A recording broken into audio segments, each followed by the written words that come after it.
ನಮಸ್ಕಾರ. ಈಗೇನು ಈಗೆಲ್ಲ ಏನ್ ಬೆಳವಣಿಗೆಗಳು ನಡೀತಾ ಇದೆ ರಾಜ್ಯಾದ್ಯಂತ ಅನ್ನೋದು ನಿಮ್ ಗಮನಕ್ಕಿದೆ. ಏನು ಧರ್ಮಸ್ಥಳದ ಹತ್ಯಾಕಾಂಡದ ಬಗ್ಗೆ ಓಪೋಗಳು ಅಥವಾ ಈಗ ಯಾರು ಒಂದು ಸಾಕ್ಷಿ ನಾನೇ ಮಾಡಿದ್ದು ಅಂತ ಬರ್ತಾ ಇದಾರೆ, ಈ ತರದೆಲ್ಲ ನಿಮ್ ಗಮನಕ್ಕಿದೆ. ಆದ್ರೆ ಅದರ ಕುರಿತಾಗಿ ಅಂದ್ರೆ ಅದಕ್ಕೆ ಪೂರಕವಾಗಿ ನಾವೊಂದಿಷ್ಟು ಹೋರಾಟಗಾರರು, ವೇದಿಕೆಗಳು, KRS ಪಕ್ಷವೂ ಸೇರಿದಂತೆ ಒಂದಿಷ್ಟು ಜನ ಸಮಾನ ಮನಸ್ಕರು ಇದನ್ನ ಒಂದು ದೊಡ್ಡ ಮಟ್ಟದಲ್ಲಿ ಮತ್ತೆ ಇದು ನಿಜವಾಗ್ಲೂ ಆಗಿದ್ರೆ ಧರ್ಮಸ್ಥಳದ ಗತಿ ಏನು, ನಮ್ಮ ಧರ್ಮ ಅಂದ್ರೆ ಅಥವಾ ನಿಜವಾಗ್ಲೂ ಊಪವಾಗಿದ್ರೆ ಧರ್ಮಸ್ಥಳಕ್ಕೆ ಯಾವಾಗ್ಲೂ ಅದು ಒಂದು ಕಳಂಕ ಅಂಟ್ಕೊಂಡಂಗೆ ಇರುತ್ತೆ. ಯಾವಾಗ್ಲೂ ಇದು ಸರಿಯಾಗಿ ತನಿಖೆ ಆಗ್ಲಿಲ್ಲ ಅಥವಾ ಸರಿಯಾದ ಒಂದು ಕನ್ಕ್ಲೂಷನ್ ನಾವು ಇವಾಗ ಬರ್ಲಿಲ್ಲ ಅಂತಂದ್ರೆ ಇದು ಇನ್ನು 100 ವರ್ಷಕ್ಕೂ 1000 ವರ್ಷಕ್ಕೂ ಧರ್ಮಸ್ಥಳದಲ್ಲಿ ಹೀಗಾಗಿತ್ತಂತೆ ಹಾಗಾಗಿತ್ತಂತೆ ಇದರ ಕಥೆ ಪುರಾಣಗಳು ಚಾಲ್ತಿಯಲ್ಲಿರುತ್ತೆ. ಮತ್ತೆ ಅದರ ಧಾರ್ಮಿಕ ನಂಬಿಕೆಗೆ ಗೌರವಕ್ಕೆ ಧಕ್ಕೆ ಬರುವಂತದ್ದಾಗುತ್ತೆ. ಅದಾಗಬಾರ್ದು.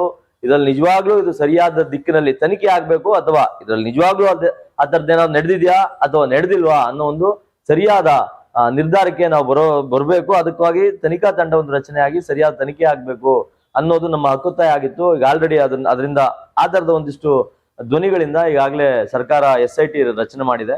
ಆದ್ರೆ SIT ಯಲ್ಲೂ ಈಗ ಇಬ್ರು ಏನು ನಾವು ವಾಪಸ್ಸು ಹೋಗ್ತೀವಿ ಅನ್ನೋ ತರದ ಒಂದಿಷ್ಟು ಊಪಗಳು ಎದ್ದಿತ್ತು. ನಾವು ಇದನ್ನ ಮಾಡೋದಿಲ್ಲ, ನಮ್ಗೆ ಇದರಲ್ಲಿ ಒತ್ತಡ ಬರುತ್ತೆ ಅಥವಾ ನಮ್ಗೆ ಏನೇನೋ ಬೇರೆ ನಾವು ತೊಂದರೆಗೊಳಗಾಗ್ತೀವಿ ಅನ್ನೋ ತರದ್ದು ಒಂದಿಷ್ಟು ನಾವು ವಾಪಸ್ ಹೋಗ್ತೀವಿ ಅನ್ನೋದು ಮತ್ತೆ ಒಂದಿಷ್ಟು ಜನಗಳಿಗೆ ಅನುಮಾನಾಸ್ಪದವನ್ನ ಕಳವಳಕಾರಿಯಾದಂತ ಒಂದು ಭಾವನೆಗಳನ್ನ ಹುಟ್ಟಿಸುವಂತ ಕೆಲಸಗಳು ಆಯ್ತು. ಆದ್ರೆ ಅದ್ರ ಆಚೆಗೆ ನಾವು ಇದ್ರ ಕುರಿತಾಗಿ ಇದಕ್ಕೆ ಪೂರಕವಾಗಿ ಈ ಒಂದು ಹೋರಾಟವನ್ನ ದೊಡ್ಡದಾಗಿ ಒಂದು ಜನಾಭಿಪ್ರಾಯ ರೂಪಿಸೋ ದಿಕ್ಕಿನಲ್ಲಿ ತಗೊಂಡು ಹೋಗ್ಬೇಕು.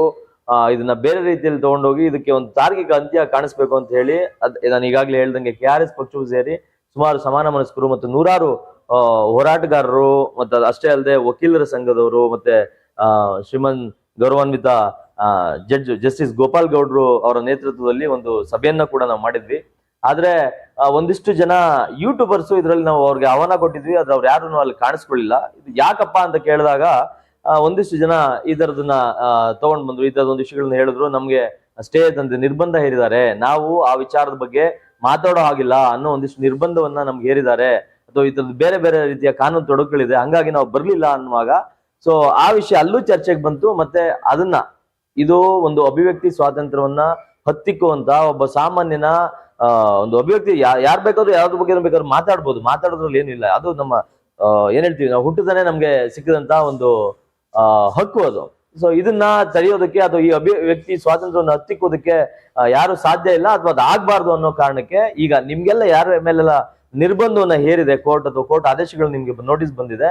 ಇದ್ರ ವಿರುದ್ಧ ಶ್ರೀಯುತ ಗೌರವಾನ್ವಿತರು ಮತ್ತೆ ಈಗ ಆಲ್ರೆಡಿ ಇದ್ರ ಹೋರಾಟದಲ್ಲಿ ಧರ್ಮಸ್ಥಳದ ಹೋರಾಟದ ಮುಂಚೂಣಿಯಲ್ಲಿರುವಂತವ್ರು, ಸುಮಾರು ವರ್ಷಗಳಿಂದ ಈ ಹೋರಾಟದ ಮುನ್ನಡೆಸ್ಕೊಂಡ್ ಬಂದಂತವ್ರು, ಹಾಗೆ ಹಿರಿಯ ನ್ಯಾಯವಾದಿಗಳು, ಹೈಕೋರ್ಟ್ ನ್ಯಾಯವಾದಿಗಳಾದಂತ ಶ್ರೀಯುತ CS Dwarakanath sir, doctor CS Dwarakanath sir ಅವರ ಒಂದು ತಂಡ, ಸುಮಾರು 100 ಜನರ ವಕೀಲರ ತಂಡ ಈಗ ನಿಮಗೆ ಕಾನೂನಿನ ನೆರವನ್ನ ಕೊಡ್ಲಿಕ್ಕೆ ಮುಂದಾಗಿದೆ. ಆ ಕಾರಣಕ್ಕೆ ನಿಮ್ಗೆ ಯಾರಿಗಾದ್ರೂ ಆ ಕಾನೂನಿನ ನೆರವು ಅಂದ್ರೆ ನೀವು ಯಾರಾದ್ರೂ ನಿಮ್ಗೆ ನಾವೇ ಸ್ವಂತ ಇದ್ರಲ್ಲಿ ನಾವು ಮಾಡ್ತೀವಿ ಅನ್ನೋದ್ರೆ ಅದನ್ನ ಇದ್ ಮಾಡ್ಬೋದು. ಆದ್ರೆ ಈಗೇನ್ ನಿಮ್ಗೆ ನೋಟಿಸ್ ಬಂದಿದೆ ಅದನ್ನ ವೆಕೇಟ್ ಮಾಡೋ ನಿಟ್ಟಿನಲ್ಲಿ ವಕಾಲತ್ತನ್ನ ಹಾಕಿ ಅದಕ್ಕೆ ಬೇಕಾದಂತ ಕಾನೂನಿನ ನೆರವನ್ನ ಶ್ರೀಯುತರು ಡಾಕ್ಟರ್ CS ದ್ವಾರಕಾನಾಥ್ ಸರ್ ನಿಮ್ಗೆಲ್ರಿಗೂ ಕೊಡ್ಲಿಕ್ಕೆ ಮುಂದೆ ಬಂದಿದ್ದಾರೆ. ಆ ಕಾರಣದಿಂದ ನಿಮ್ಗೆ ಏನಿಲ್ಲ ಸ್ಕ್ರೀನ್ ಮೇಲೆ ನಂಬರ್ಸ್ ಕಾಣಿಸ್ತಾ ಇದೆ, ಅದು ನಂದೇ ನಂಬರು. ನೀವು ನನಗೆ ಫೋನ್ ಮಾಡಿದ್ರೆ ಅಥವಾ ನೇರವಾಗಿ ನೀವು ಫ್ರೀಡಂ ಪಾರ್ಕ್ ಪಕ್ಕದಲ್ಲಿರುವ ಮಹಾಬೋಧಿ ಸೊಸೈಟಿ ಬಿಲ್ಡಿಂಗ್ ನಲ್ಲಿ ಯೂನಿಯನ್ ಬ್ಯಾಂಕ್ ಪಕ್ಕದಲ್ಲಿ ದ್ವಾರಕಾನಾಥ್ ಸರ್ ಅವ್ರದ್ದು ಆಫೀಸ್ ಬರುತ್ತೆ, ಕಚೇರಿ ಬರುತ್ತೆ. ಹಾಗಾಗಿ ನೀವು ಅವ್ರನ್ನ ಭೇಟಿ ಮಾಡ್ಬೋದು, ನೇರವಾಗಿ ಹೋಗಿ, ಅಥವಾ ಒಂದು ಆಧಾರ್ ಕಾರ್ಡ್ ಜೊತೆಗೆ ಹೋಗಿ ಭೇಟಿ ಮಾಡ್ಬೋದು, ಅಥವಾ ಈ ಕಾಣಿಸ್ತಾ ಇರೋ ನಂಬರ್ಗೆ ಕರೆ ಮಾಡಿದ್ರೆ ನಾನು ನಿಮ್ಗೊಂದಿಷ್ಟು ಸಲಹೆಗಳನ್ನ ಕೊಡ್ಬೋದು. ಸೊ ಯಾರಿಗೆಲ್ಲ ಈ ಕಾನೂನಿನ ನೆರವು ಬೇಕು ನೀವೆಲ್ರೂ ಈ ಮೇಲೆ ಕಾಣಿಸ್ತಾ ಇರೋ ಡಿಸ್ಪ್ಲೇ ನಂಬರ್ ಕಾಣಿಸ್ತಾ ಇರೋ ನಂಬರ್ಗೆ ಕರೆ ಮಾಡ್ಬೋದು, ಅಥವಾ ನೇರವಾಗಿ ಫ್ರೀಡಂ ಪಾರ್ಕ್ ಅಂತ ಏನಿದೆ ಈಗ ಅದರ ಪಕ್ಕದಲ್ಲಿರುವಂತ ಮಹಾಬೋಧಿ ಬಿಲ್ಡಿಂಗ್ ನ ಸೊಸೈಟಿನ ಯೂನಿಯನ್ ಬ್ಯಾಂಕ್ ಪಕ್ಕದಲ್ಲಿ ದ್ವಾರಕಾನಾಥ್ ಸರ್ದು ಇದು ಆಫೀಸ್ ಕಚೇರಿ ಬರುತ್ತೆ. ನೀವು ಅಲ್ಲಿ ಹೋಗಿ ನೇರವಾಗಿ ಭೇಟಿ ಮಾಡ್ಬೋದು ಅಥವಾ ಈ ನಂಬರ್ ಕರೆ ಮಾಡ್ಬೋದು. ಅಷ್ಟೇ ಅಲ್ಲದೆ ಈ ಹೋರಾಟವನ್ನ ಇನ್ನು ದೊಡ್ಡ ಮಟ್ಟದಲ್ಲಿ ತಗೊಂಡೋಗ್ಬೇಕು, ಮತ್ತೊಂದು ಜನಾಭಿಪ್ರಾಯವನ್ನ ರೂಪಿಸ್ಬೇಕು ಅನ್ನೋ ನಿಟ್ಟಿನಲ್ಲಿ ಈಗಾಗಲೇ ನಾವು ಹೇಳ್ದಂಗೆ ಒಂದು ಸಮಾನ ಮನಸ್ಕರ ಒಂದಿಷ್ಟು ಸಂಘಟನೆಗಳು, ಒಟ್ಟಾರೆ ಒಂದಿಷ್ಟು ಸಾಮಾಜಿಕ ಕಳಕಳಿಯುಳ್ಳಂತ ನಾಯಕರುಗಳು, ಹೋರಾಟಗಾರರೆಲ್ಲ ಸೇರಿ ಈ ಮುಂದಿನ ದಿನಗಳಲ್ಲಿ ಅಂದ್ರೆ ತ್ವರಿತವಾಗಿ ಇನ್ನು ಒಂದು ವಾರದಲ್ಲಿ ಒಂದು ದೊಡ್ಡ ಒಂದಿಷ್ಟು ಹೋರಾಟವನ್ನ ರೂಪಿಸ್ಬೇಕು, ಜನಾಭಿಪ್ರಾಯವನ್ನ ರೂಪಿಸ್ಬೇಕು.